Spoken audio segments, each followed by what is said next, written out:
Welcome all to Yogiram Podcast. It is my pleasure to introduce our guest for today's podcast, Pallavi Srivastav, the founder and director of Meraki Brand Pro Private Limited. With an impressive MTech in computer science and engineering, Pallavi ji brings over 17 years of rich academic and industrial experience to the table. Pallavi ji has dedicated more than 5 years to social work, notably in special education, where she has positively impacted the lives of around 5,000 schoolgirls across the nation.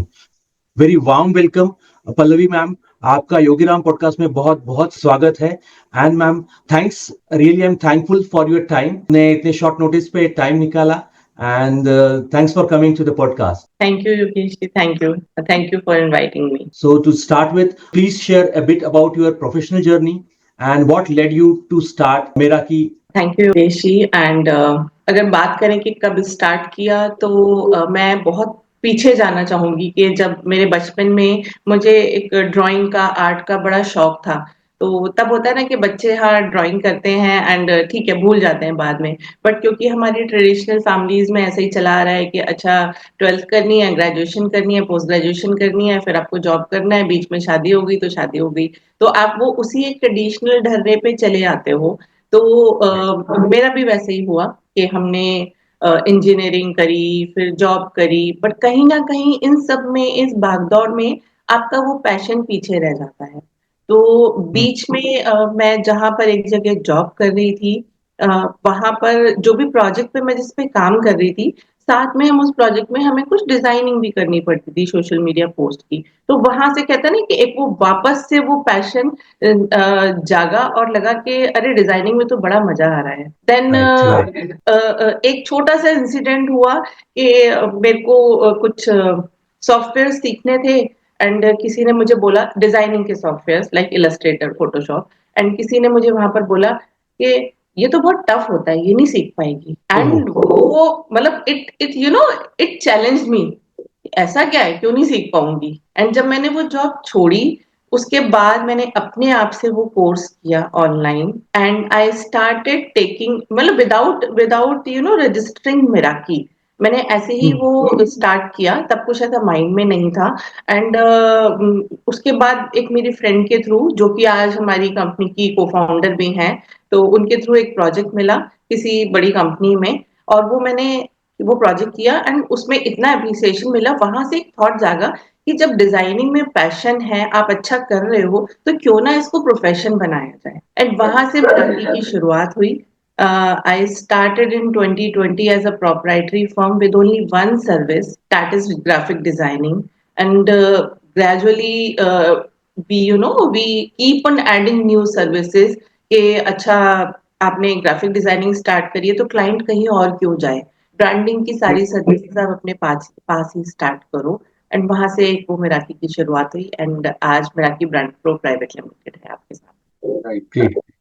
Ma'am, talking to the same context, how has mentoring student contributed to your growth as an entrepreneur? Okay, जब आप mentoring करते हो ना, तो आप सिर्फ mentor नहीं होते हो, आप सिर्फ दे नहीं रहे होते हो, बेसिकली आप ले भी रहे होते हो। आपके सामने जो स्टूडेंट्स बैठे हैं वो आपको बहुत कुछ सिखा के जाते हैं। तो अगर मैं बात करूं कि सिर्फ स्टूडेंट्स को देना नहीं, मैंने उनसे बहुत कुछ लिया है।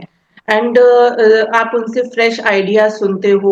एंड आजकल के स्टूडेंट्स तो इतने स्मार्ट हो गए हैं, आप ऐसे ऐसे आइडियाज सुनोगे ना कि वो इतना इंस्पायर करते हैं आपको, सीरियसली मतलब बहुत इंस्पायर करते हैं। तो ये सारी चीजें अगर आप कहोगे कि कैसे कंट्रीब्यूट किया मेरी ग्रोथ में, तो yes, I get to know students their fresh ideas. इसने मेरे कम्युनिकेशन स्किल्स को इम्प्रूव किया, फ्रेश पर्सपेक्टिव एंड आइडियाज मुझे जानने को मिले।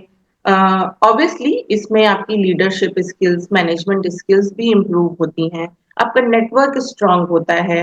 कहीं पर आप स्टूडेंट्स की हेल्प कर रहे होते हो, कहीं पर स्टूडेंट्स आपको कोई रास्ता निकाल के दे देते हैं। आप जब आप मेंटर करते हो तो आप इंडस्ट्री ट्रेंड से अपने आप को हमेशा अपडेट रखते हो, आपकी कॉन्टिन्यूस लर्निंग होती है। एंड ये सारी चीजें एक सक्सेसफुल एंटरप्रेन्योर के लिए बहुत जरूरी है। तो ये सारे पॉइंट्स हैं जो मैंने सीखे during my mentoring sessions and that really helped me in my entrepreneurial journey. Very true, very true. I'm talking to same context about challenges. So what were some of the biggest challenges you faced when starting Meraki? Challenges की बात करें, सबसे बड़ा challenge तो ये है कि competition बहुत है, हर फील्ड में है और खास तौर पे कोविड के बाद डिजिटल मार्केटिंग में बहुत बड़ा चैलेंज है कंपटीशन। तो there are so many digital marketing companies, freelancers, उनके बीच में अपने आप को खड़ा करना, एक अपना पोजीशन बनाना, स्टैंड आउट करना, that is the biggest challenge. Then next challenge अगर मैं बात करूं, convincing clients to adept digital marketing, because you know कि पहले हम एक ट्रेडिशनल तरीके से मार्केटिंग करते आ रहे हैं, फिर धीरे धीरे वक्त बदला, लोग डिजिटल की तरफ मूव करने लगे, लेकिन आज भी जो पुरानी कंपनीज हैं या आज भी जो पुराने एंटरप्रेन्योर्स हैं, वो वो उसी पे ही, उसी लाइन पे चले आ रहे हैं, दो वो चाहते हैं कि वो अपने बिजनेस को डिजिटल प्लेटफॉर्म पे लेकर आए, बट इवन देन वो पर उसको ना वो अडेप्ट नहीं कर पा रहे, तो उनको कन्विंस करना, क्योंकि जब आप ट्रेंड के साथ नहीं चलोगे तो आप पीछे रह जाओगे, आप कंपटीशन से बाहर हो जाओगे। तो अगर आपके कंपटीटर्स डिजिटल प्लेटफॉर्म का सहारा ले रहे हैं तो आपको भी लेना पड़ेगा। आज की डेट में हमारे हाथ में हमेशा मोबाइल होता है और हमें कुछ भी ढूंढना होता है, हम फटाफट मोबाइल पे वेबसाइट देखते हैं और चले जाते हैं। इस ऐसे ऐसे समय में अगर किसी भी कंपनी का वेबसाइट नहीं है, उसका सोशल मीडिया पेज नहीं है, तो कहीं ना कहीं आप वो लैग करते हो। बट ये इस चीज को कन्विंस करना बहुत मुश्किल होता है क्लाइंट का कि हाँ, आपको आपको भी डिजिटल मार्केटिंग की जरूरत है। प्लस अगर वो कन्विंस हो भी जाते हैं तो उनको लगता है कि मैं इसमें पैसा क्यों खर्च करूं। एंड दूसरी चीज कि उनका ट्रस्ट और क्रेडिबिलिटी बनाना टेक्स टाइम, और ये टाइम के साथ आपका बनता चला जाता है, कोई एक दिन का काम नहीं है। तो ये सारे चैलेंजेस हैं, इस रिसोर्सेज को मैनेज करना, ऑपरेशंस को स्केल अप करना, आपकी टीम को संभालना, जहाँ की इतने लोग, इतने कंपटीशन है, और टेक्नोलॉजी हर 3 महीने पे टेक्नोलॉजी चेंज हो रही है, तो अपने आप को अपडेट रख, ये कुछ मेजर चैलेंजेस हैं जो हमने अपने एंटरप्रेन्योर जर्नी में हमने फेस करा और आगे भी करते रहेंगे, क्योंकि चैलेंजेस हैं, आते रहेंगे। तो ये इनवैल्यूएबल एक्सपीरियंसेस हैं, इससे आप जो लर्न करते हो वो हमें हेल्प करते हैं कि आप अपनी अप्रोच को कैसे फाइन ट्यून कर सकते हो। एंड इसी वजह से शायद हम धीरे धीरे इन चैलेंजेस पे हमने वर्क किया, एंड आज आई कैन से कि I have succeeded in overcoming those challenges and succeeded in gaining the client trust and reliability. Very true. Moving to the next question about the vision of Meraki. What is your vision of Meraki in next 5 year, 5 year down the line? So expanding our reach and client base outside India. तो हमारा next यही है कि हम कुछ international projects पे काम कर सकें, वहां का भी एक्सपीरियंस गेन कर सकें एंड अपनी सर्विसेज को वहां तक पहुंचा सकें। Expanding and building more robust team, अभी हमारे पास टीम बहुत अच्छी है, बट उसको और मजबूत बनाना। व्हेन वी से मजबूत बनाना, तो इसका मतलब नहीं है कि मुझे टीम बदलनी है या मुझे और लोग लेकर आने हैं। रोबस्ट टीम का मतलब है कि जो मेरे पास टीम है उसको, उसकी अपस्किलिंग पे भी मुझे ध्यान देना है, उनकी पर्सनल एंड प्रोफेशनल ग्रोथ पे भी मुझे ध्यान देना है। That makes a robust team, तभी आपकी एक मजबूत टीम बनती है एंड आप साथ में अच्छा एक डिलीवरी आप कर पाते हो, टाइमली एंड क्वालिटी डिलीवरी कर पाते हो। एंड यस, अभी भी हम क्वालिटी पे बहुत ध्यान रखते हैं, बट उसको इसी तरह से हमें स्केल अप करते जाना है कि हम और ज्यादा इम्पैक्टफुल रिजल्ट्स लेके आ सकें and to be the best in our work. तो that is my vision in next 5 years, जिससे मैं अपनी कंपनी को एक ऐसी पोजीशन पे ले जा सकूं जहां पर रिजल्ट ड्रिवन लीडर्स आपके आ सके। Taking the next question, in your opinion, how has digital marketing transformed the business landscape in India?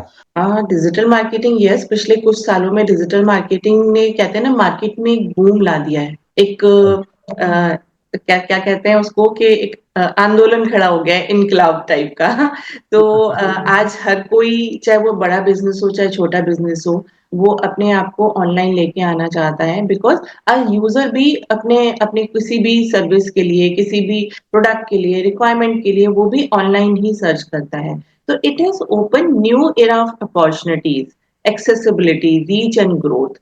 आपके पास बहुत सारी अपॉर्चुनिटीज हैं, लाइक आपकी बहुत सारी ऑनलाइन वेबसाइट्स हैं, आप 10 जगह से खरीदारी कर सकते हो, 10 जगह से सर्विसेज अवेल कर सकते हो। कैसे आप एक्सेसिबल कर सकते हो, सब कुछ आजकल आपके पास हाथ में है, मीन्स मोबाइल पे है। आप अपनी टारगेट ऑडियंस तक आराम से पहुंच सकते हो एंड ग्रो कर सकते हो।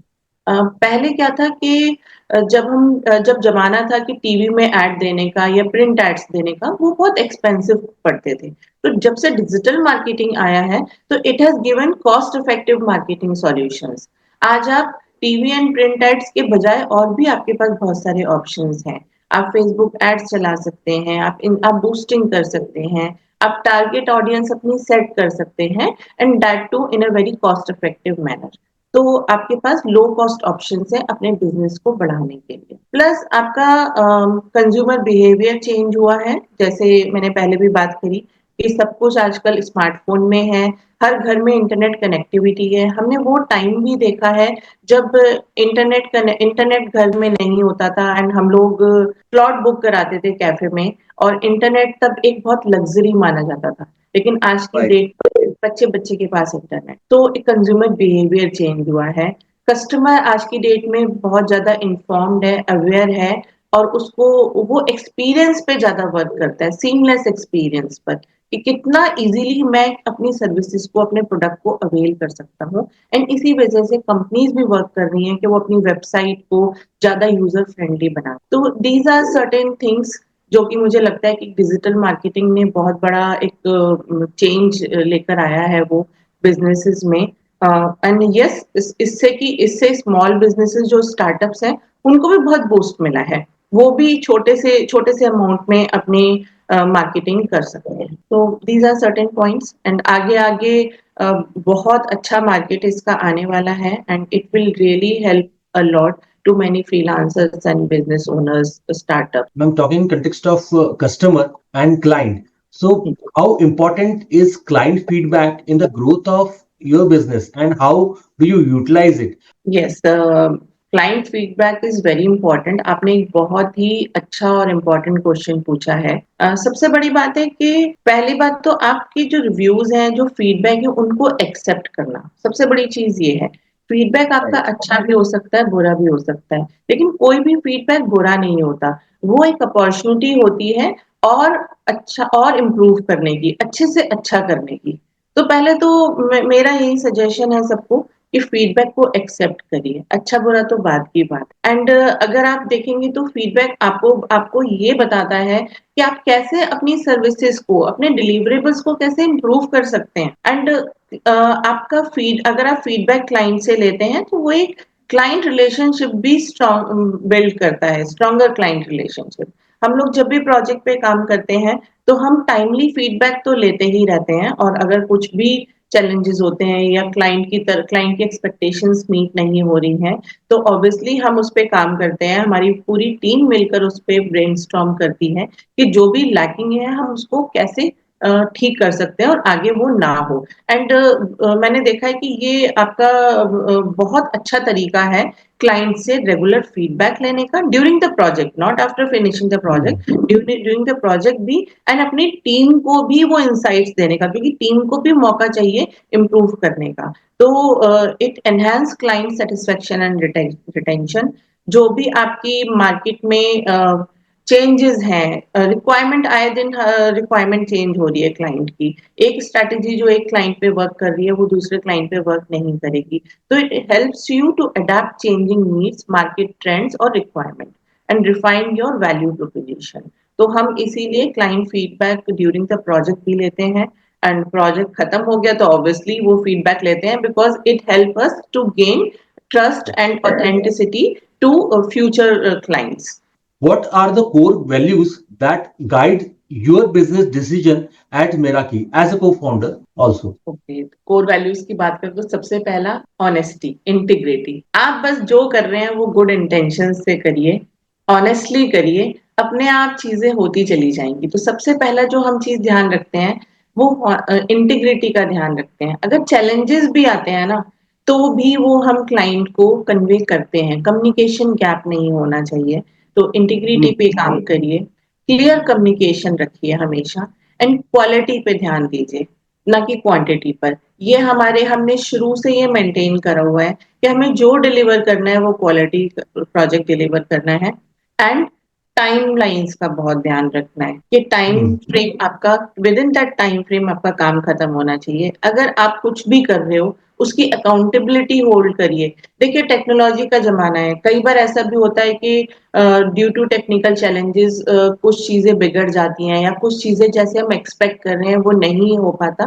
तो जस्ट जस्ट मतलब बी अकाउंटेबल फॉर दैट और कम्युनिकेट करिए क्लाइंट को, टीम वर्क पे ध्यान दीजिए कि कई बार होता है क्या है कि मैंने बहुत सारे लोगों को देखा है जो स्टार्ट करते हैं वो सब कुछ अपने आप करना चाहते हैं। नहीं, अपनी टीम क्रिएट करिए, डेडिकेट आप डेलीगेट करिए काम, डेडिकेशन के साथ करिए एंड क्लाइंट सेंट्रिक अप्रोच रखिए। क्लाइंट क्या चाहता है, क्लाइंट की नीड्स कैसे पूरी होंगी, उसका गोल क्या है, उसके अराउंड अगर आप अपनी स्ट्रैटेजी बनाएंगे तो आप कभी भी फेल नहीं हो। तो integrity, quality, accountability, team work and client centric approach मैं कहूंगी कि ये हमारे कुछ मेन कहते हैं ना कि कोर वैल्यूज हैं जिन पे हम हमेशा वर्क करते हैं और ध्यान रखते हैं। Ma'am, taking the next question about CSR, how do you incorporate social responsibility in your business model? तो जब हम सोशल रिस्पॉन्सिबिलिटी की बात करते हैं तो मेरा एक फंडा है कि सबसे पहले आपकी जो आप सोसाइटी के लिए अगर कुछ करना चाहते हो तो वो right from your own space से स्टार्ट होगा। आप अपने घर से, अपनी स्पेस से ही स्टार्ट करिए। जैसे पर्सनली स्पीकिंग, मैं अपने घर में कोशिश करती हूँ कि मैं प्लास्टिक का यूज कम करूं क्योंकि वो मेरी रिस्पॉन्सिबिलिटी है अपने एनवायरनमेंट को साफ रखना। वो एक बहुत बड़ा सोशल कॉज है जिसमें बहुत सारे लोग काम कर रहे हैं, लेकिन अगर आप देखेंगे तो आप छोटे छोटे कॉन्ट्रीब्यूशन से बहुत कुछ कर सकते हैं। तो प्लास्टिक कम यूज करूं, जहां पर हो सकता है ना यूज करूं। गार्बेज को हमेशा बिन में फेंकिए। आप डिजिटल कम्युनिकेशन पे ध्यान दीजिए क्योंकि प्रिंटिंग से भी बहुत सारा पेपर वेस्ट होता है। पेड़ कटते हैं तो हम लोग कोशिश करते हैं कि क्योंकि हम डिजिटल मार्केटिंग में भी हैं तो हम कोशिश करते हैं कि हम मोस्टली डिजिटल कम्युनिकेशन पे ही वर्क करें। आजकल क्लाइंट उसकी तरफ मूव भी कर रहे हैं। जैसे आपने देखा शादियों में आजकल ई वेडिंग कार्ड चल गए हैं, वो एक बहुत अच्छा ऑप्शन है। आपका पैसा भी बचाता है और आपका पेपर भी बचाता है। जहां पर भी हो सकता है, जैसे भी रिसोर्सेज हो सकते हैं, आप डिजिटल कम्युनिकेशन। तो पहला तो ये ऑप्टिंग सस्टेनेबल प्रैक्टिसेस, तो ये हम अपने घर से ही हम स्टार्ट करते हैं। फिर जहां पर हो सकता है हम सोशल कॉजेस को सपोर्ट करते हैं। व्हेन वी से सपोर्ट, तो promoting charity events, raising awareness about environmental issues या जो भी इश्यूज हमारे मतलब मेरे दिल को टच करता है तो वो मैं जरूर प्रमोट करती हूँ। लोगों को भी बोलती हूँ कि आप इस पे वर्क करिए। बहुत ज्यादा टाइम नहीं मिलता घर और प्रोफेशनल लाइफ में, बट जब भी होता है आई गो टू कम्युनिटीज जो आपकी अंडर रिप्रेजेंटेड कम्युनिटीज हैं, वहां पर जाके सर्व करती हूँ जो भी उनकी नीड्स होती हैं, whether in the form of information, whether in the form of session, या उनको कोई रिसोर्सेज की जरूरत है, बुक्स हैं, कपड़े हैं, ओल्ड एज होम्स हैं, तो वहां पर जाके मैं जरूर अंडर प्रिविलेज स्कूल्स वगैरह में जाकर टाइम बिताती हूँ जितना भी टाइम मिलता है।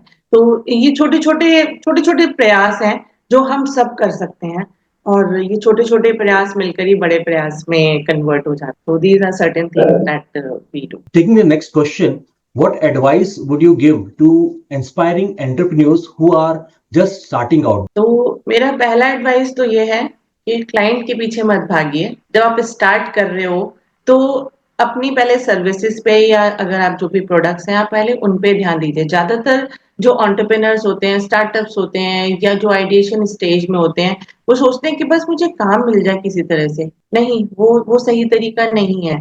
पहले आप सोचिए कि आप किस प्रॉब्लम पे काम कर रहे हैं। What is a startup? A startup is something that is giving a solution to a problem. पहले आप अपने सॉल्यूशन पे काम करिए, not just selling a product और सर्विस। आप देखिए कि आप क्या प्रॉब्लम सॉल्व कर रहे हैं। अब बड़ा तो सोचिए, लेकिन बड़ा सोचने के लिए आप छोटे छोटे स्टेप्स लीजिए। अगर आपको सीढ़ी तक ऊपर पहुंचना है तो नीचे की सीढ़ियां पार करनी पड़ेंगी। तो take small steps, slow and steady wins the race. छोटे छोटे स्टेप्स को कॉन्कर करिए, आगे बढ़ते रहिए, आगे बढ़ते रहिए। फेल्योर्स अगर आपकी लाइफ में आते हैं बहुत अच्छी बात है। फेल्योर से ज्यादा आपको कोई नहीं सिखा सकता, कोई भी नहीं सिखा सकता। उन फेल्योर्स पे वर्क करिए, उनको इम्प्रूव करिए और आगे बढ़िए। अपना जज्बा कभी मत छोड़िए। राइट, मार्केट ट्रेंड्स क्या है, ज्यादातर जो मेरा अपना एक्सपीरियंस है, लोग क्या करते हैं कि वो आ जाते हैं, बिजनेस स्टार्ट कर लेते हैं, बट वो मार्केट रिसर्च नहीं करते, क्या ट्रेंड्स चल रहे हैं। For example let's say designing की ही बात करें, बहुत सारे लोग आते हैं, बहुत सारे यंग लड़के लड़कियां आते हैं, डिजाइनर्स आते हैं कि आप काम दे दीजिए, बट जब वो काम लेकर आते हैं तो वो, मैं क्या बताऊं, उनका जीरो रिसर्च होती है उसमें। तो मेरा उनको यही एडवाइस होता है कि आप देखिए, आप रिसर्च करिए कि क्या ट्रेंड्स चल रहे हैं, इस डोमेन में क्या क्या डिजाइनिंग हो रही है, क्या चीजें आपको लेनी चाहिए, क्या चीजें आपको छोड़नी चाहिए, अगर कहीं लैकिंग लगता है तो आप कैसे उसको इम्प्रूव कर सकते हैं। तो जितना रिसर्च करेंगे उतना ज्यादा अपनी सर्विसेज को, अपने प्रोडक्ट को आप रिफाइन कर पाएंगे। एंड दूसरी चीज, जो स्टार्टअप्स हैं, never hesitate to ask for help और सपोर्ट। हमें आज भी अगर किसी चीज की जरूरत होती है, हमें कोई चैलेंज फील हो रहा होता है, हम अपने ग्रुप्स में डालते हैं, कहीं ना कहीं से सपोर्ट आ सकता है, yes I can help you. तो आप उसमें कभी हेजिटेट मत करिए, कभी सीखना मत छोड़िए, हमेशा लर्निंग लर्निंग लर्निंग, अपस्किलिंग पे ध्यान दीजिए, अपने हैंड्स क्रिएट करिए, अपनी टीम बिल्डअप करिए, हर चीज अपने आप करने की कोशिश मत करिए। शुरुआत में हम करते हैं, आई अंडरस्टैंड, बट धीरे धीरे अपने हैंड्स क्रिएट करिए ताकि आप अपने बिजनेस पे ज्यादा फोकस कर पाए। Moving to the next question, what strategy do you use to maintain a healthy work-life balance? Yes, now it is very important, and even after COVID, it has played a really crucial, जो thin line रहती है, वो बहुत बार थोड़ा सा इधर उधर जो ग्रे एरिया बढ़ जाता है. So, right, what strategy do you maintain for work-liफ balance? Okay. जैसे आपने बोला कि बहुत थिन लाइन रहती है, तो वो थिन लाइन कभी कभी ब्लर भी हो जाती है, एंड इट्स ओके। अगर आप अपनी प्रोफेशनल लाइफ और पर्सनल लाइफ अलग करना चाहते हो, कभी कभी वो लाइन ब्लर हो जाती है, and that too when you are working from home, तो दैट्स ओके। Hmm. बट फिर भी हमें अपने माइंड से अपनी बाउंड्रीज सेट करिए, सेट क्लियर बाउंड्रीज, कि आपका पर्सनल लाइफ, पर्सनल टाइम क्या है, आपका प्रोफेशनल टाइम क्या है। टाइम से मतलब है कि आपके वर्किंग आवर्स क्या हैं, आप अपना वर्क स्पेस स्पेस सेपरेट करिए। उससे क्या होगा कि आपकी एक बाउंड्री सेट हो जाएगी, आपको पता है कि ये टाइम मेरे काम का टाइम है, इस समय मेरे फैमिली टाइम नहीं है, और ये टाइम मेरी फैमिली का टाइम है, उस समय आप कोई काम नहीं करेंगे। तो जब आप बाउंड्री सेट कर देते हैं तो आप अपने दिन को ज्यादा अच्छे से शेड्यूल कर पाते हैं। पर्सनली स्पीकिंग, मैं जब रात में सोती हूँ तो अपनी नेक्स्ट डे की टू डू लिस्ट बना लेती हूँ कि कल के दिन मेरे पास क्या क्या काम है, एंड उनको प्रायोरिटाइज करती हूँ कि कौन से प्रायोरिटी टास्क हैं, कौन से मैं खुद कर सकती हूँ, कौन से मैं डेलीगेट कर सकती हूँ। तो ये कुछ चीजें हैं जिसमें आप वर्क लाइफ बैलेंस बना सकते हैं। साथ में बैलेंसिंग के लिए ना छोटे छोटे ब्रेक्स बहुत जरूरी है। कई बार Hmm. होता है काम करते करते आप बहुत थक जाते हैं, 5 मिनट का ब्रेक ले, अपना लंच टाइम फिक्स रखिए। इवन मैं आपको कह रही हूँ, मैं भी करती हूँ कि कई बार लंच टाइम निकल गया, 4 बज गए, बट कोशिश करती हूँ कि ये रिपीट ना हो, अक्सर ना हो, कभी कभी होता है, चलता है। छोटे ब्रेक्स लीजिए, लंच टाइम अपना फिक्स रखिए, एंड लर्न टू से नो। हर चीज के लिए हाँ नहीं करनी है। इससे आप एक बैलेंस बना पाएंगे अपनी लाइफ में। आप हर चीज के लिए हाँ कर देंगे और संभाल नहीं पाएंगे। आजकल बहुत सारे टूल्स आ गए हैं जो कि आपके बिजनेस ऑपरेशंस को स्ट्रीमलाइन कर सकते हैं। जैसे गूगल का कीप है, कैलेंडली है, और आपके जैसे कंटेंट क्रिएशन के लिए चैट जीपीटी है, जेमिनी है। इन टूल्स का यूज करिए, ये आपके लिए ही है। अगर आपको नहीं पता है कि कौन सा टूल है, गूगल करिए, रिसर्च करिए, आपको इतने सारे टूल्स मिल जाएंगे जो कि आपके ऑपरेशंस को स्ट्रीमलाइन करेंगे, एंड आप एक हेल्दी बैलेंस बना सकते हैं अपनी वर्क लाइफ में। एंड एक छोटा सा मेरा अपना एडवाइस है कि फैमिली टाइम तो है ही, लेकिन एक मी टाइम जरूर निकालिए, 5 मिनट का, 10 मिनट का, 15 मिनट का मी टाइम, जो सिर्फ जिसमें आप अपने साथ हो। वो बहुत जरूरी है, वो आपको रिजुविनेट करेगा, आपके माइंड को फ्रेश करेगा। तो ये सारे पॉइंट्स हैं जिससे कि आप अपने एक हेल्दी बैलेंस बना सकते हैं अपनी लाइफ में, professional and personal Right. Life. Ma'am, talking to my favorite topic, creativity and creative process. Can you walk us through your creative process when working on new project? Okay, तो जब भी हमारे पास कोई नया प्रोजेक्ट आता है तो सबसे पहले तो हम एक वही होता है कि बेसिक क्लाइंट की रिक्वायरमेंट नोट करते हैं। ये एक्चुअली, अगर वो हमारे पास आया है प्रोजेक्ट, तो क्लाइंट का गोल क्या है उसके पीछे, वो समझना बहुत जरूरी है। जब आपके पास एम क्लियर होता है, गोल क्लियर होता है, तो आप उसके अकॉर्डिंग स्ट्रैटेजी बना पाते हो। तो गैदरिंग द बेसिक रिक्वायरमेंट, उसके बाद हम अपनी टीम के साथ मिलकर उस पे काम करते हैं, ब्रेनस्टॉर्मिंग करते हैं, सारी टीम के आइडियाज सुनते हैं। कई बार टीम इतने अच्छे इनपुट्स देती है कि आप भी नहीं दे पाते हो, तो उनको एक्सेप्ट करना। देन जब आपका पूरा ब्रेनस्टॉर्मिंग हो जाती है, आपके दिमाग में एक फ्रेमवर्क बन जाता है कि इस प्रोजेक्ट को कैसे कैरी ऑन करना है। फिर हम एक सेकंड मीटिंग क्लाइंट के साथ सेट करते हैं, जिसमें हम उसको अपने स्ट्रैटेजीज के बारे में बताते हैं।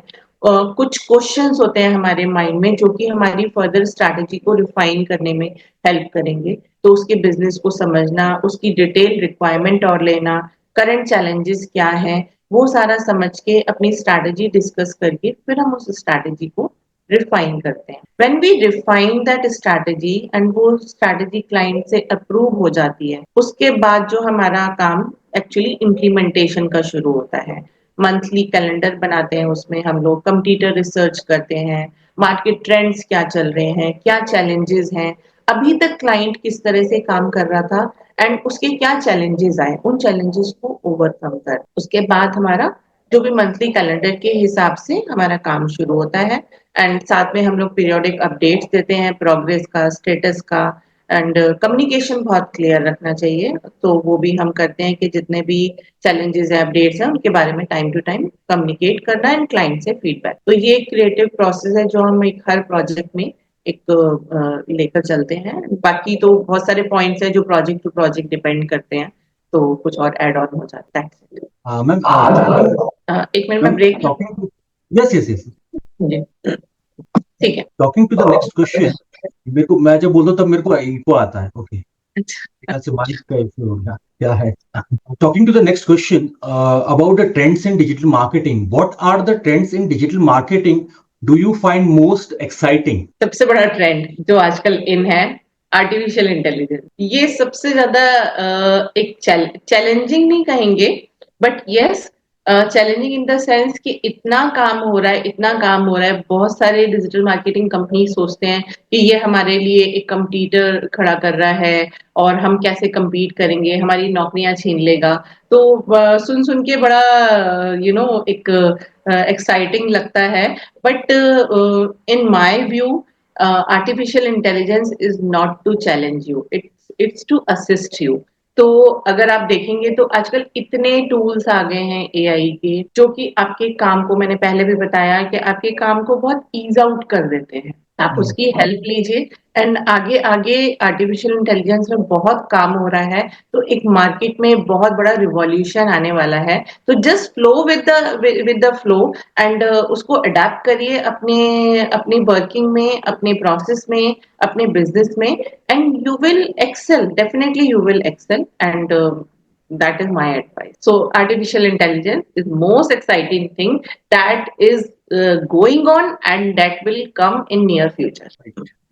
Ma'am, talking to the ma'am, taking the next question. I think still my echo. Okay, taking the next question. How important is networking in your line of work, and how do you approach it? Building up a network is very important. How do you integrate that? Okay, so आज की date में networking ही सब कुछ है। Networking is the key. आपका network है, आपका circle है, तो आप बहुत सारे रिसोर्सेज अपने लिए खड़े कर सकते हैं। तो मैं कहूंगी कि नेटवर्किंग मेरी ही लाइन में नहीं, हर बिजनेस के लिए, हर प्रोफेशन के लिए नेटवर्किंग बहुत इंपॉर्टेंट है। ये कनेक्शंस बिल्ड करता है, आपकी ट्रस्ट और क्रेडिबिलिटी बिल्ड करने में हेल्प करता है। साथ में पार्टनरशिप, कोलैबोरेशंस के रास्ते खोलता है। तो आप जरूर आप कोशिश करिए कि आप अपना नेटवर्क एक्सपेंड करें, जितने हो सके रेफरेंसेस बढ़ाएं, नेटवर्क बढ़ाएं। आपको नहीं पता कि कौन सा नेटवर्क आपको कब सपोर्ट कर देगा और कब आप किसी को सपोर्ट कर देंगे। तो it generate lots of business opportunities. तो आपको आपको सपोर्ट भी मिलेगा इस नेटवर्क से, आपकी रीच बढ़ेगी, विजिबिलिटी बढ़ेगी। और जहां पर हो सके आप नेटवर्किंग इवेंट्स में पार्टिसिपेट करिए। आजकल आप देखेंगे इंस्टाग्राम पे, गूगल पे बहुत सारे नेटवर्किंग इवेंट्स हो रहे हैं। एंड इस उसका पर्पस सिर्फ यही होता है कि आपका नेटवर्क एक्सपैंड हो, आपकी आपको नई नई बिजनेस अपॉर्चुनिटीज मिले। तो हम लोग भी कोशिश करते हैं कि ऐसे इवेंट्स में पार्टिसिपेट करें जहाँ पर हो सकता है, जहाँ पर जा पाते हैं। हम लोग खुद भी बिजनेस मीट्स कंडक्ट करवाते हैं जिसमें हमारा सोल पर्पस होता है एक दूसरे से मिलना एंड अपना नेटवर्क एक्सपैंड करना। सेशंस हम लोग लेते हैं यूनिवर्सिटीज में जाकर, जो आपकी वुमेन एंटरप्रेन्योर्स हैं उनके लिए सेशंस लेते हैं, वहां से भी आपका नेटवर्क एक्सपैंड होता है। तो आप वहां से आपको फेलो फाउंडर्स मिलते हैं जिनके आइडियाज से आप इंस्पायर होते हैं, आप उनको अपने आइडियाज शेयर करते हैं। तो इस तरह से एक बिजनेस अपॉर्चुनिटीज एंड कोलैबोरेशन का एक माहौल बनता है। तो आप मेरी भी यही एडवाइस है कि जितना हो सके आप इस तरह के इवेंट में पार्टिसिपेट करिए, अपना नेटवर्क एक्सपांड करिए and it will definitely give you a booster in near future. Right. Right. Ma'am, taking the next question, you have a personal mantra. Can you elaborate on how it influenced your life? Yes, personal mantra, हाँ, 2-3 चीजें हैं। सबसे पहली बात तो अपने पे विश्वास रखिए, उसको कभी मत छोड़िए। आपके अंदर जो ताकत है वो अपार ताकत है, बस उसको पहचानिए। दूसरी चीज हार्ड वर्क, इसका ना कोई रिप्लेसमेंट नहीं है। हमेशा डेडिकेशन एंड हार्ड वर्क पे फोकस करिए। जब आप हार्ड वर्क करते हैं तो मैं ये नहीं कहूंगी कि आप सक्सेस या फेल्योर की हम बात नहीं करेंगे, लेकिन during that hard work, during that working, जो आपकी एक्सपीरियंस है, जो आपकी लर्निंग है, वो इनवैल्यूएबल है। मैं अगर अपनी पर्सनल लाइफ की बात करूं, प्रोफेशनल लाइफ की बात करूं, तो इस पूरी जर्नी में जो हमारे एक्सपीरियंसेस हैं, उनसे जो हमने सीखा है, वो कोई भी किताब या कोई भी मेंटर आपको नहीं सिखा सकता। तो बस करते रहिए, अपने ऊपर विश्वास रखिए, लर्निंग कभी मत छोड़िए, हमेशा सीखना मत छोड़िए, हमेशा जहां से हो सके ज्ञान प्राप्त करिए, वो ज्ञान हमेशा आपको काम ही देगा। दूसरी चीज, अपने इंटेंशंस ठीक रखिए, मिस्टेक्स को एक्सेप्ट करिए, उनसे लर्न करिए और इम्प्रूव करिए। जितना हमारी लाइफ में सक्सेस इंपॉर्टेंट है, उससे भी ज्यादा फेलियर इंपॉर्टेंट है। वो आपको ऐसे ऐसे एक्सपीरियंसेस देगा, ऐसे ऐसे लेसन देगा जो कि इनवैल्यूएबल होंगे, इनवैल्यूएबल। तो यही मेरा मंत्र है, इसी पे ही मैं काम करती हूँ, चाहे मेरी पर्सनल लाइफ हो, चाहे मेरी professional life. That's it. Ma'am, talking about and learning, what have you learned from your client during your journey? Okay, client से बहुत कुछ आपको सीखने को मिलता है। जैसे कि हमने अभी पहले भी बात करी थी कि कई बार क्लाइंट आपको इस तरह के चैलेंजेस दे देता है, आप उससे एग्री नहीं करते, बट आपको क्लाइंट के अकॉर्डिंग, क्लाइंट के इनपुट के अकॉर्डिंग आपको काम करना पड़ता है। लेकिन वो चैलेंजेस आपकी स्किल्स को और इम्प्रूव करने में हेल्प करता है। कई बार हम सोचते हैं कि अरे ये तो पॉसिबल ही नहीं है, क्लाइंट कैसे कह रहा है, बट जब हम उस पर वर्क करते हैं तो we make it possible, and वहां से आप सोचते हो कि अरे हम ये भी कर सकते हैं, अरे ये ऐसे भी काम हो सकता है। तो सबसे बड़ी लर्निंग तो यही है कि आपको डेली नए नए नए चैलेंजेस मिलते हैं, that helps you to improve, that helps your business to improve. And इससे आपका, जब आप क्लाइंट की एक्सपेक्टेशन के अकॉर्डिंग कुछ देते हो, करते हो, तो आपका क्लाइंट रिलेशनशिप भी इम्प्रूव होता है, आपका क्लियर कम्युनिकेशन सेट होता है, कम्युनिकेशन आपका इम्प्रूव होता है। एंड प्लस जब आप क्लाइंट कम्युनिकेशन के दौरान ना, एक बहुत अच्छी चीज मैंने सीखी, patience and active listening. Starting जब मैंने करी थी तो सभी के साथ शायद शायद होता होगा, मेरे साथ भी था, कई बार हम लोग पेशेंस लूज कर जाते हैं, बट नहीं, ये पेशेंस बहुत जरूरी है। आप जब आप क्लाइंट की बात सुनते हो, आप एग्री नहीं भी कर रहे होते, उसके बाद भी आप सुनते हो पेशेंटली, तो ये स्किल्स अपने अंदर लाना एक एंटरप्रेन्योर के लिए बहुत जरूरी है, राइट। दूसरी चीज, हर बिजनेस की अपनी यूनिक नीड्स होती हैं। हो सकता है कि आज आप एक क्लाइंट के साथ काम कर रहे हो, वो स्ट्रैटेजी उस पर वर्क कर गई, अगर सेम डोमेन के दूसरे क्लाइंट के साथ आप काम कर रहे हो, वो स्ट्रैटेजी उसके साथ वर्क नहीं करेगी। तो this helps you to innovate new ideas, new opportunities. तो ये बहुत जरूरी है कि चेंजिंग बिजनेस नीड्स के साथ अपने आप को अडेप्ट करना, एंड इससे आप धीरे धीरे क्लाइंट का ट्रस्ट गेन करते हो एंड रिजल्ट ओरिएंटेड काम कर पाते हो। So these are certain learnings that I have gained from my client. Not an issue. Ma'am, talking again to my favorite topic, that is creativity. what are some creative challenges you encounter in your work and how do you address them? Okay so biggest challenge होता है adapting to algorithm changes. जैसे आपको पता है कि हम लोग social media पे काम करते हैं, फेसबुक है, लिंक्डइन है, इंस्टाग्राम है, यूट्यूब है। अब सबसे बड़ा चैलेंज है कि ये सारे प्लेटफॉर्म कुछ कुछ मंथ्स में अपनी एल्गोरिथम्स चेंज कर देते हैं, तो उनको अडेप्ट करना, उनको समझना एंड उसके अकॉर्डिंग अपनी स्ट्रैटेजीज को चेंज करना। क्योंकि शुरू में कुछ दिन एक्सपेरिमेंटेशन होता है, अच्छा एल्गोरिथम अब ये चीज पे वर्क कर रही है, ये चीज पे नहीं कर रही है, तो सबसे बड़ा चैलेंज तो वही है। नेक्स्ट चैलेंज है क्लाइंट कंस्ट्रेंट्स, जैसे बजट हो गया, रिसोर्सेज हो गया। कई बार क्लाइंट का बजट नहीं होता, आप कोशिश भी करते हो उसके बजट में फिट इन करने की, बट वो एक बहुत बड़ा चैलेंज है कि उसको ओवरकम करना। रिसोर्सेज कई बार नहीं होती हैं क्लाइंट के पास, आपको वो चाहिए बट वो रिसोर्सेज नहीं मिल रही हैं। And obviously balancing between client expectation and your creativity. Client क्या एक्सपेक्ट कर रहा है एंड उसके अकॉर्डिंग आप क्या डिलीवर कर रहे हो, उसके बीच में बैलेंस करना एंड क्लाइंट को बताना कि क्या चीज सही है एंड क्या गलत है, उसको कन्विंस करना। कई बार ऐसा भी होता है कि क्लाइंट बहुत अनरियलिस्टिक एक्सपेक्टेशन कर लेते हैं। Right. उस केस में कई बार बहुत अच्छा कम्युनिकेशन होता है, क्लाइंट समझ भी जाते हैं, बट कई बार होता है कि हाँ वो समझाना थोड़ा सा मुश्किल हो जाता है। एंड एक बहुत ही यू विल लाफ, कई बार ऐसा भी होता है, कई बार ना you you are you know you run out of ideas, कई बार आपका माइंड ब्लॉक हो जाता है। तो मैं इसको चैलेंज ही कहूंगी। कई बार ऐसा हो जाता है कि आप काम करते करते इतना थक जाते हो या आइडियाज ही नहीं आ रहे होते हैं। ऐसे में सबसे सबसे बढ़िया तरीका है एक शॉर्ट ब्रेक लीजिए, अपनी टीम से बात करिए, थोड़ा सा इंस्पिरेशन लीजिए उनसे, दूसरों से इंस्पिरेशन लीजिए, रिसर्च करिए और एक कॉफी पीजिए, थोड़ी देर में सब ठीक हो जाता है। What sets Meraki apart from other digital marketing companies? Very specifically, what is the USP of Meraki? Okay तो सबसे पहले हम नाम पे ही आ जाते हैं। मिराकी का मतलब क्या है? It's a Greek word and it's about to do something with soul, creativity and love.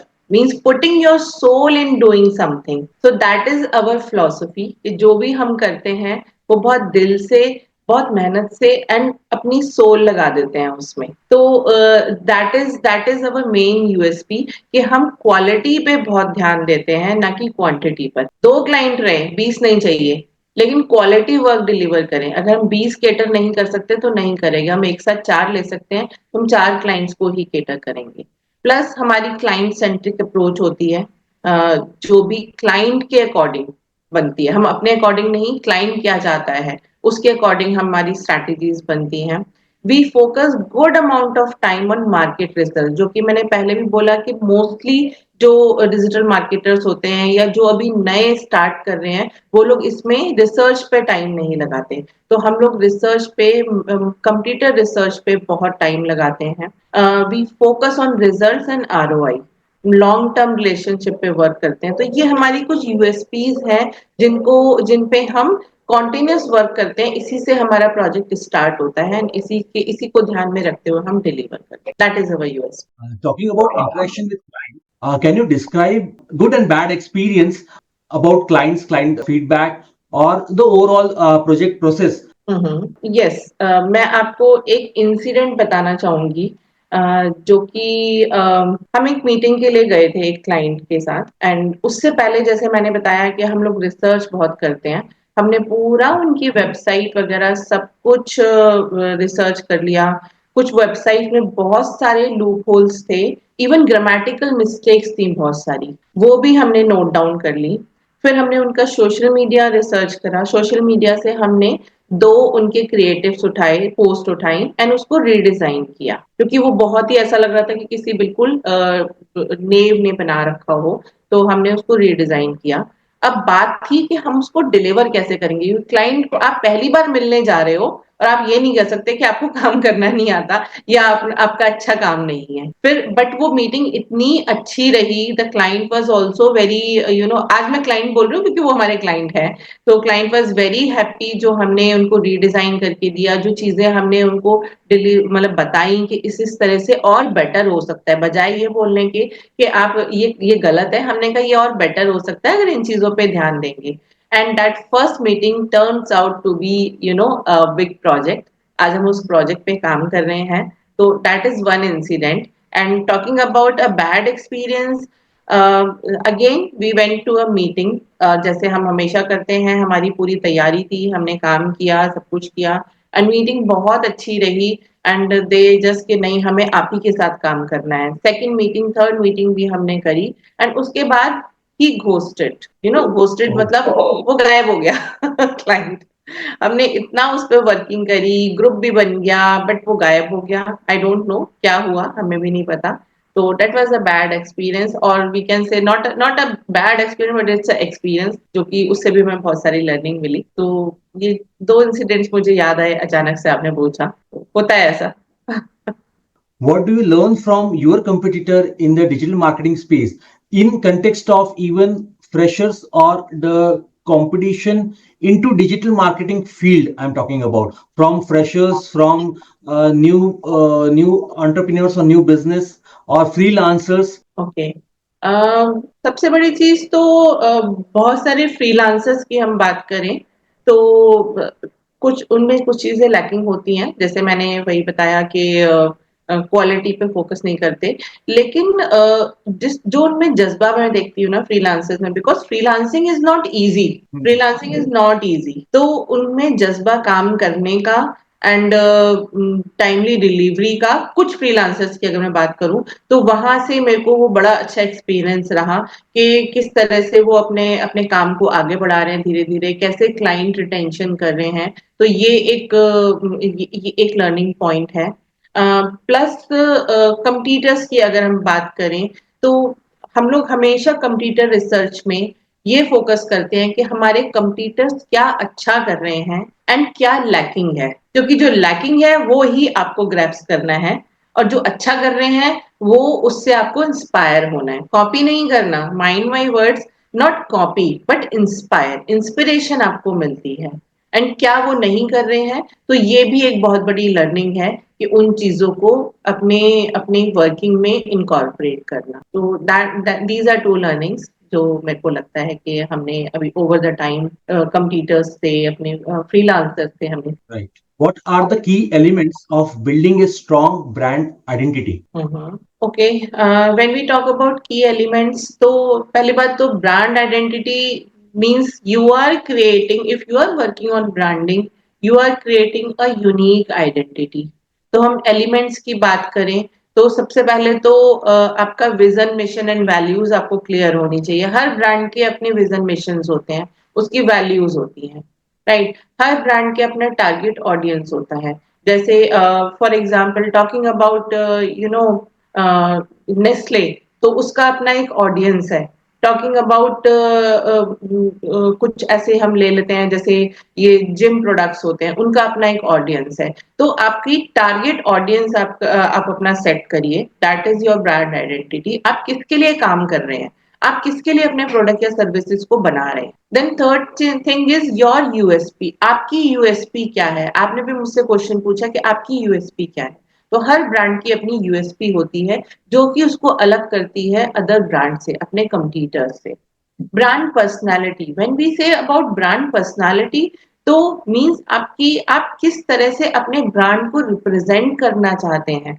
For example अगर हम अमूल की बात करें, अमूल हमेशा एक ह्यूमरस फॉर्म में चीजों को प्रेजेंट करता है। जैसे उनका अपना एक वो मैस्कॉट है गर्ल, और वो कोई भी मुद्दा होता है, पॉलिटिकल है या कुछ भी चल रहा है, वो मैस्कॉट की फॉर्म में एक ह्यूमरस तरीके से अपने आप को प्रेजेंट करता है। What is your brand personality, whether you are friendly, whether you are humorous, whether you want to represent yourself as an authoritative body, तो वो आपके ऊपर डिपेंड करता है। Then your visual identity, when we talk about visual identity, आपका लोगो, आपके brand colours, आपका font, आपका स्टाइल, इमेजेस, मैस्कॉट जैसे मैंने अमूल गर्ल की बात करी, ब्रांड कलर जैसे आप एयरटेल का देखेंगे तो रेड कलर उनका प्रोमिनेंट ब्रांड कलर है, तो धीरे धीरे वो आपकी एक यूनिक आइडेंटिटी बना देता है अगर आप इन इन चीजों पे बात करेंगे। अगेन स्टोरी टेलिंग, एक ब्रांड के पीछे स्टोरी क्या है, फॉर एग्जाम्पल लिज्जत पापड़ की एक अपनी स्टोरी है, उसको आपको कैसे क्रिएट करना है और अपने ऑडियंस के सामने पहुंचाना है। तो दीज आर सर्टेन की एलिमेंट्स ऑफ ब्रांडिंग जिस पर हर कंपनी को, हर स्टार्टअप को वर्क करना चाहिए, and over the time it creates your unique identity. How do you encourage innovation with your team? Okay, when we talk about innovation तो हमारी तो फील्ड ही इनोवेटिव है, डिजिटल मार्केटिंग। आए दिन ट्रेंड चेंज होते हैं, न्यू न्यू ट्रेंड्स आते हैं, तो सबसे पहले हमेशा ब्रेनस्टॉर्मिंग करते रहिए न्यू आइडियाज को। रुकिए मत। आपने 4 स्ट्रैटेजीज बना ली, 4 आइडियाज आपके दिमाग में हैं, तो उन चारों को लेके आप हमेशा नहीं चल सकते। हमेशा नए आइडिया सोचिए, हमेशा ब्रेनस्टॉर्मिंग करिए, अपनी टीम के साथ बात करिए, उनके आइडियाज लीजिए, न्यू एक्सपेरिमेंट करिए, मार्केट रिसर्च करिए, हमेशा अपने कंपटीटर पर नजर गड़ा के रखिए। हमेशा आपका कंपटीटर क्या कर रहा है, क्या ट्रेंड में है। एक टाइम आया था, अभी भी है, कि मीम्स बड़े ट्रेंड में थे। हर चीज, किसी भी ब्रांड में कुछ भी कहना है वो मीम्स की फॉर्म में कर रहा था, तो मीम्स ट्रेंडिंग है, आप मीम्स पे फोकस करिए। एक, अगर आपको याद होगा, एक एक आया था एक स्लोगन टाइप में कि दूध मांगोगे तो खीर देंगे, समथिंग इस तरह से करके, वो बड़ा ट्रेंड में चला था, and every brand is focusing on that. वो अपने अपने मैसेज को उसी के थ्रू, एक होर्डिंग टाइप का बना हुआ था डिजाइन में। तो ट्रेंड्स पे ध्यान दीजिए कि क्या चल रहा है, उससे आपको रीच, विजिबिलिटी, व्यूअर्स, फॉलोअर्स सब कुछ मिलेगा। एंड कभी कभी ऐसा होता है, मैंने कुछ ऐसे भी स्टोरी सुनी है कि उन्होंने हजारों वीडियोस बनाए एंड 2 वीडियोस पे उन्होंने एकदम एक्सेल कर लिया, उनके 2 वीडियोस बहुत बूस्ट कर गए, बहुत अच्छी रीच आई, एंड उनके फॉलोअर्स थाउजेंड्स एंड मिलियंस में पहुंच गए। तो वो ऐसे ही पता नहीं कब क्या क्लिक कर जाए। तो इनोवेशन तो हमेशा ही करते रहना चाहिए, कोई भी आपका बिजनेस हो। How do you handle both personally and professionally? How do you handle criticism? Personally speaking, अगर मेरे को कोई क्रिटिसिज्म सुनने को मिलता है तो कोशिश तो मैं यही करती हूँ कि उसी वक्त उसको रिजॉल्व कर दूं और बात जरूर कर लूं। जैसे हम अगर टीम की बात करें, कई बार होता है आप हमेशा सबको खुश नहीं रख सकते, आपके कुछ फैसले किसी को खुश करेंगे, आपके कुछ फैसले किसी को दुखी करेंगे, and being on administrative position आपको स्ट्रिक्ट डिसीजंस लेने पड़ते हैं, बट आपको सबसे बड़ी चीज है कि आपको क्लियर होना चाहिए कि आपने वो डिसीजंस क्यों लिए हैं। आप अपना अपना कोई पर्सनल हित नहीं साध सकते प्रोफेशनली। अगर आप देखा जाए, आप अपनी कंपनी के लिए, अपनी टीम के लिए डिसीजंस लेते हो, तो आप उनको कम्युनिकेट जरूर करिए, अपनी टीम से बात करिए। मुझे लगता है कि टाइम टू टाइम अगर आप अपनी टीम से बात करते रहेंगे तो कभी भी आप क्रिटिसिज्म को, आपको हैंडल करने में दिक्कत नहीं होगी। एंड प्रोफेशनली भी मैं यही फॉलो करती हूँ, पर्सनली भी यही फॉलो करती हूँ। एंड एक पॉइंट और है, कई बार ऐसा भी होता है कि अच्छा ठीक है यार, सोचने दो, जो जो सोच रहा है, तो कई बार आपको लेट गो भी करना पड़ता है। आपको पता है कि अगर आपने डिसीजंस ठीक लिए हैं in favour of company, in favour of your business, तो just let go and go ahead, that's it, यही तरीका है। Taking the next and last question, and the most important, what final thought would you like to share with our audience? टिके रहो बस। जैसे कहा जाता है, मैंने किसी से सुना था कि कोई भी बिजनेस आपने 5 साल तक अगर संभाल लिया ना, तो आप उसको चला ले जाओगे। तो टिके रहिए, अपनी वैल्यूज पे टिके रहिए, अपने अपने जज्बे पे टिके रहिए। Don't try to be perfect, rather try to be consistent. Perfection कुछ नहीं होता, परफेक्शन इज एन इल्यूजन। ये एक मेरा स्टेटमेंट है, परफेक्शन इज एन इल्यूजन। तो कंसिस्टेंट रहिए, और अपनी अपना 3 महीने, 6 महीने, 12 महीने का प्लान आप तैयार करके रखिए, उस पे काम करिए। कई बार डेविएट भी होंगे आप, कोई बात नहीं है, वापस आ जाइए लाइन पे। Don't try to win everybody at once, एक एक कदम बढ़ाइए, मंजिल जरूर मिलेगी, जरूर मिलेगी। And my best wishes to all the startups, all the entrepreneurs, all the people who want to start their business and work. Thank you so Great, much. great, ma'am.